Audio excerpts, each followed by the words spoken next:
I wanted to figure out a way to never have to leave my house or talk to anyone and still make money. Is that just me? So I came up with a list of 7 ways to make money in your house. All you need is a laptop and Wi-Fi. Steal my homework, because I've actually done a bunch of these things. And subscribe if you're also a secret, slutty little hermit like me. Starting a newsletter is the first one. Back in 2020, I did exactly this. I wrote about shit I liked, I slapped it into a weekly newsletter, and I yelled at people to subscribe. Why haven't you just subscribed yet?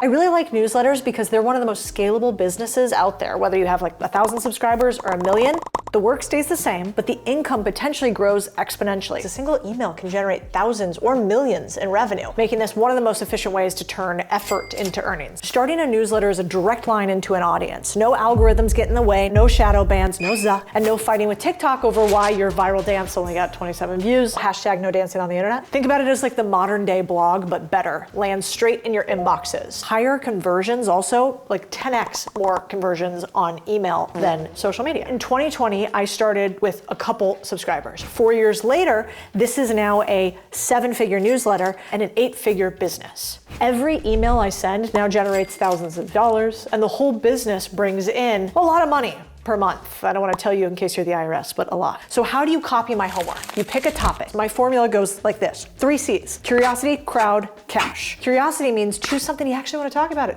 because you're gonna have to talk about it for a long time. If you can nerd out on a dinner party, good sign. Crowd, make sure people actually care about this topic. No offense to your top 10 theories on why Ross was the worst character on Friends. It needs to be something other people care about. Cash, ideally, people spend money on what you're talking about. Let's give some examples. Personal finance, people like to make money. Productivity hacks, teach people how to get more done. You know, that's Atomic Habit, best-selling book of all time, by the way. Niche hobbies, succulents for us millennial chicks, any of those work. So now how do you set up your tools? You don't need much to launch a newsletter. Go to a newsletter platform. My favorite one, Beehive. I also invested in it, so I am lightly biased on it, but I think it's the best by far. Then you get an email address, you make it kind of professional. You want to make sure that it's really tight. Then you design it, keep it stupid simple. Next, you're going to create a content plan. Now, content is queen, but consistency is what you need around you. So frequency, you're going to decide how often you'll send newsletters. I recommend weekly. Daily's too much, monthly's not enough. Next, you're going to launch with a small audience. Rome, not built in a day, neither is the newsletter. So start small. You're going to start by thinking about it like somebody would announce a baby shower. You're going to send it out to all your friends and family, your coworkers who ask for advice. Here's the actual first email that I sent out on here. Then you're going to post it on social in order to get followers. Free word of mouth marketing at its finest. All right, now how do you get paid? This used to be really fucking hard actually, but now it's super easy. Any of these sites that I told you, they have subscriptions. So you can offer premium content and your users pay for it. That means you have to provide real value. I would probably suggest you don't do that in the beginning. You make it free. I would do this, sponsorships. So brands will pay you to reach your audience. A bunch of these sites actually let you connect direct to brands, auto connection, and have an auto ad placed. This is huge, kind of new technology that didn't exist before. You could do affiliate marketing, but it was also hard to connect. Now I would do affiliate marketing because you can do it in like 1 or 2 clicks. Then finally, when you become a pro and you actually find your niche, sell your own courses, ebooks, consulting, etc. Now, how much money can you make? Sky's the limit here, guys. But to give a rough, and I repeat, rough numbers, a beginner with 1,000 engaged subscribers, you could earn like $500 to $1,000 a month. Intermediate, so that's like 10,000. You probably could be making $2,000 to probably $7,000 a month. Babar agrees. Advanced newsletters like Morning Brew or mine, we can rake in 6 to 7 figures monthly. Fun fact, if you don't believe me, Morning Brew sold for $75 million and the founders were only 25 years old. These are 2 of my friends. All I'd leave you guys with is Mark Twain kind of once said, the secret of getting ahead is getting started. So this is when you need to start building something. Maybe you like number 1 and this one's for you. This is online language tutoring. Remember when Duolingo gave you all that anxiety about forgetting Spanish? You could save people from that. The idea is that online language tutoring connects language learners from all around the globe with tutors who can help make their language dreams come true. So whether it's helping business pros brush up on corporate jargon or coaching kids to ace their English tests, there's kind of a niche for everybody. This is a great case study on it. Her name is Laura Salters. So she's an online English as a second language tutor. She started working for VIP Kid, a platform connecting connecting tutors with students in China. She doesn't speak Mandarin, but she turned her spare hours into a serious side hustle. 220 lessons per month. That's like 2 to 3 hours a day. She averaged $23 per hour, monthly total $2,500 extra in her pocket every single month from anywhere around the world. I actually ended up hiring an assistant of mine from starting with a Portuguese tutor. I love this because the gig covered her bills, they helped her increase her savings, and she got to do it for fun even when she was on vacation. Why can't we do the same thing? So how do we get to at least 3K a month? What's the blueprint? First, don't talk about a language you don't know. Let's stick with English or whatever your main language is. Now, while not required, having a TEFL certification can increase your credibility and earning potential. Not that hard either. 2, choose a niche. Don't just say I teach English, be more specific. This is wild. Like the more specific you are, the more money you make. Conversational language, perfect for travelers, students, and expats. Business language, think legal terminology, medical English, or presentation coaches, you're gonna make more money. Test prep, you do an SAT or a TOEFL. These people are always looking for tutors. Specialized skills. Take a page out of Juan from Brazil who teaches aviation English to pilots, which I love, and he makes like 3x what most other people make because he has this super specific way of teaching people to like fly a bigger jet. Now you gotta select the platform. I used italki in particular. There's Preply, there's LinguaTalk, there's Live Lingua, your native teacher, all of these options. Each of them is like an online marketplace where students are actively looking for tutors. What I'd obsess on is the profile. So I wanna showcase my expertise, a nice picture, I wanna have good language in it, and then I wanna set up my rates. And I'm probably gonna pick slightly cheaper than everybody else, but not too much because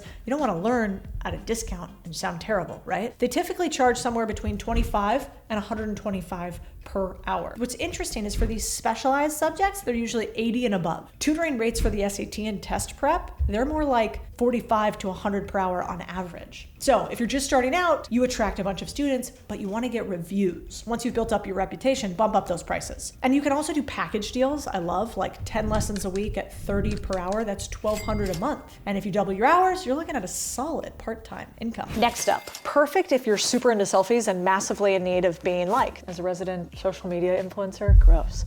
Social media manager. Let's face it, most of us are already spending hours glued to the phone, on TikTok, the whole jam. But what if I told you instead that mindless scrolling could be turned into a lot of cash? You guys probably realize this, but maybe you don't realize how much or how to do it yourself. You're gonna execute a brand or individual social media strategy. We literally do not know enough people that know how to do this, even at our company. You're gonna do what you do already on your Instagram, which is analyze performance, build online communities, look at metrics, and post. You're kind of like the puppet master pulling the strings behind viral videos, creating memes, and looking at a bunch of accounts that you'd look at anyway. What they don't tell you is that social media isn't just funny cat videos and thirst trap Thursdays. It's a multi-billion-dollar industry where creators, brands, and businesses are constantly growing, and they need people like you to do the growing for them. Growing small creators. This probably makes you the least money. You're helping them craft captions, trends, content calendars. We've had multiple people do this. They make a couple $1,000s a month. The second is meme hunters. I love this. People actually get paid money to find viral memes. So if you're already doing this in the group chat, congrats, you're qualified.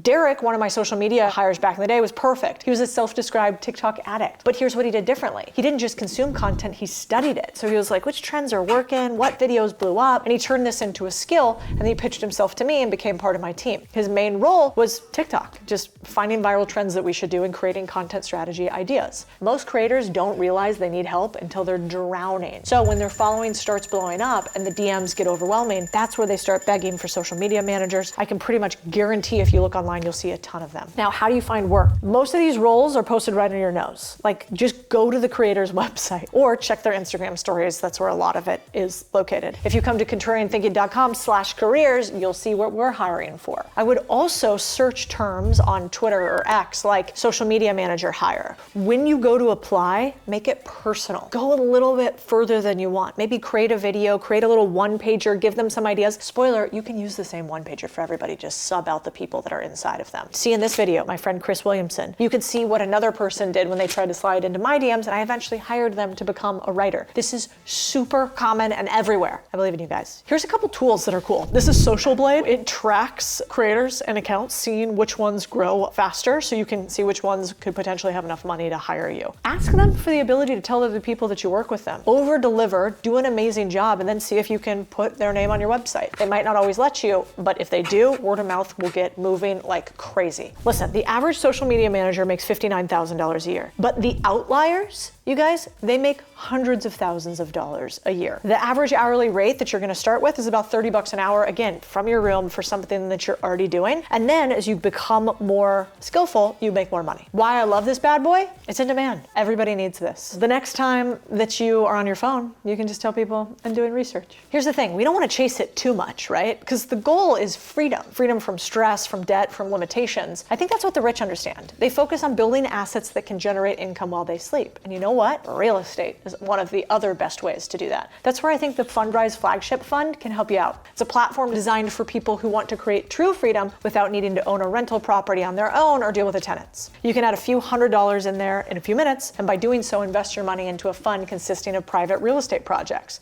It gives you access to income streams without the headaches. It's not about chasing happiness, it's about building a foundation for freedom. So the Flagship Fund is a great opportunity to start building the foundation brick by brick. Ooh, wait till you see this next one. This one's perfect for anyone who's ever been told, wow, you've got a voice for radio. This is Voiceover Artist, which maybe sounds wild, but I think now is actually the time to cash in on it without ever leaving your house, and I should know because I just used one for a book. So what does it mean? It means you use your vocal talents for commercials, audiobooks, animations, video games, etc. You don't need to be the next Morgan Freeman. Just a little practice, a quiet corner, and some tools. Check out this case study. Carrie Olson went from working in a, as she would describe it, soul-crushing corporate job to making $450 for her very first 2-minute recording. Yes, 2 minutes. Within 4 months, she had secured enough voiceover work to quit her 9-to-5 job completely. Fast forward, she's making $10,000 a month from her cozy home studio. Let that sink in for a second. A few hours a day turned into a 6-figure income stream.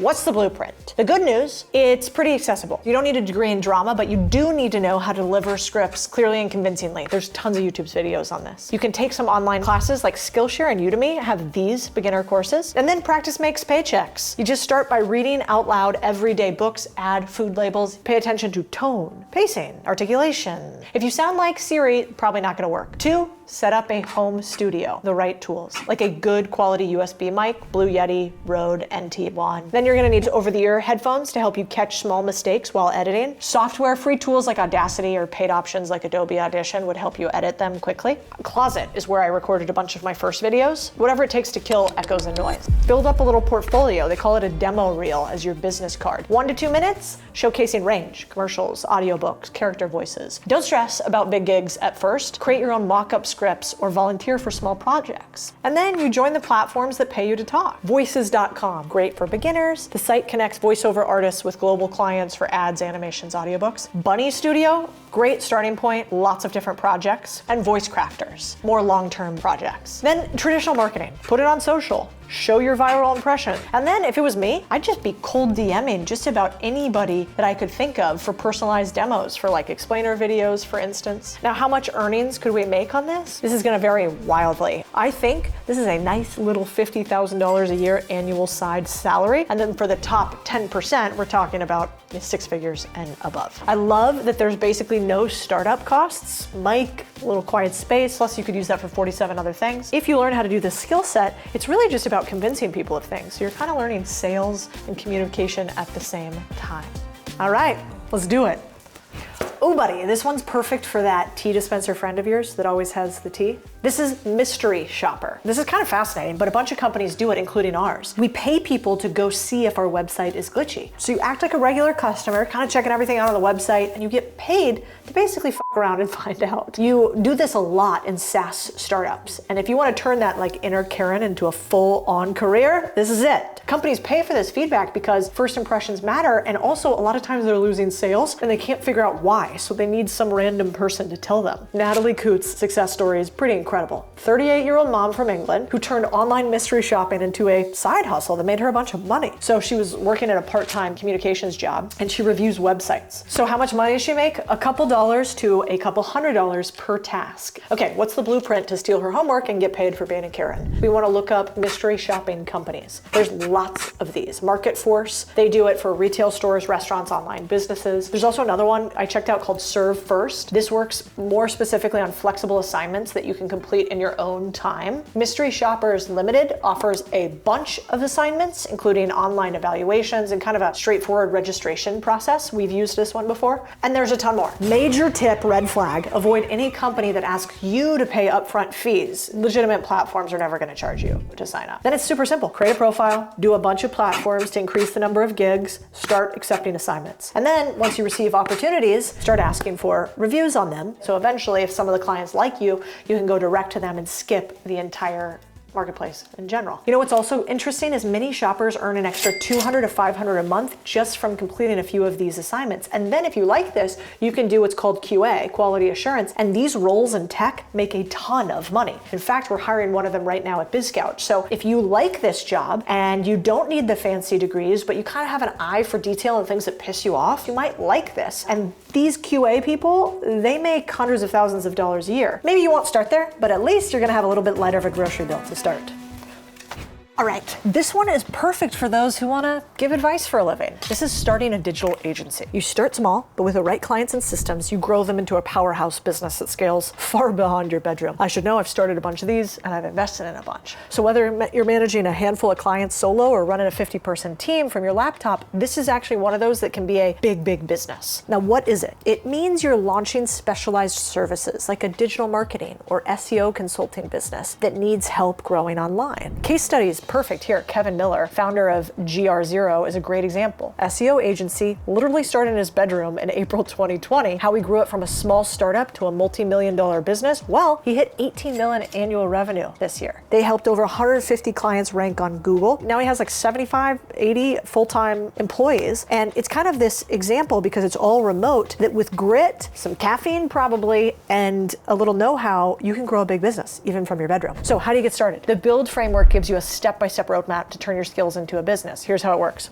B, break down your niche. Every agency needs a thing. What's yours? You're gonna assess your skills a little bit. Lean into what you're great at. So maybe that's SEO, maybe that's social media. Then you're gonna find a market demand. Where do people want what you have? And that's gonna allow you to figure out your competitive advantage. The U stands for unleash your brand. So this is where you get your house in order. You're gonna have your legal structure, but more importantly, you wanna brand yourself as the agency for X. The more specialized you can get, the more money that you make. I stands for initiate portfolio project. You're gonna start small, help a friend's Etsy shop, let's say a cousin's taco truck. You're gonna prove your value. Then you're gonna showcase those results with a bunch of metrics. Look how much we doubled their sales, how much traffic we got. And you're gonna put that all over LinkedIn. L is land clients like a pro. So clients are not gonna come to you when you build it. I love LinkedIn for this, by the way. We find a ton of agencies on there, and you're gonna slide into people's DMs, and you're also gonna post your wins all over social. And then lastly, deliver and dominate. So you start with a small team of freelancers that you find on Upwork and 99 Designs, and then you expand your services. And as often as you can, figuring out where can I put a process instead of a person. There's kind of three ways to make money in this.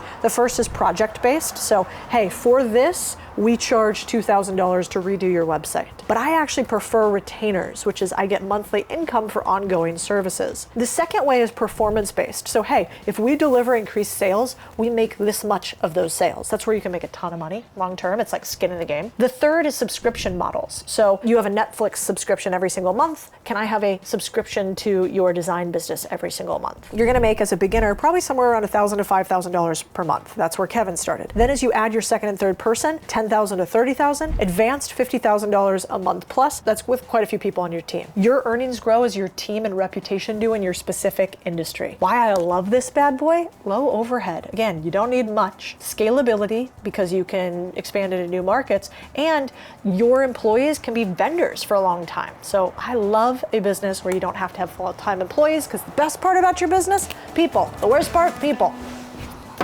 Okay, you guys, do I have a treat for you for this last one? Think of this as being an extra on Law & Order, except you don't have to leave your couch and you actually get paid to do it. I'm talking about virtual jurors. I can't believe this is a thing. So basically what happens is a personal injury lawyer will want to know their chances of winning a case that is taken to court. So they need some way to practice it. If you've always wanted to yell, "Guilty!" while staring at the screen and watching true crime, I have no idea who would be into something like that. This is how you do it. And you might think that this sounds too niche to matter, but apparently the cost of a lawyer winning or losing a case, obviously huge. And so allowing them to refine their arguments and improve their chances of winning in court is super valuable. These virtual courtrooms are booming. With the rise of remote trials, lawyers are requiring a lot more individuals to have swings at bat. What's fascinating here is like, how much money could you make to do this? Platforms like Online Verdict pay $20 to $60 per case. Longer sessions through First Court can add up to $150 to $350. The big leagues can pay up to $1,000 on like Jury Talk. So while I'm not saying this is gonna replace your job, it might buy you Taylor Swift tickets like in the nosebleeds or something. The trick is sign up for multiple passwords and maybe you make some money on the side by judging people guilty or not. So with that, me, you, a computer. That's all we need to make some money, baby. Don't listen to the haters. Two types of people, those who are doing shit and those who are talking shit. Which are you going to try? Drop a comment and let me know which one. Mama's gotcha. Mama's gotcha.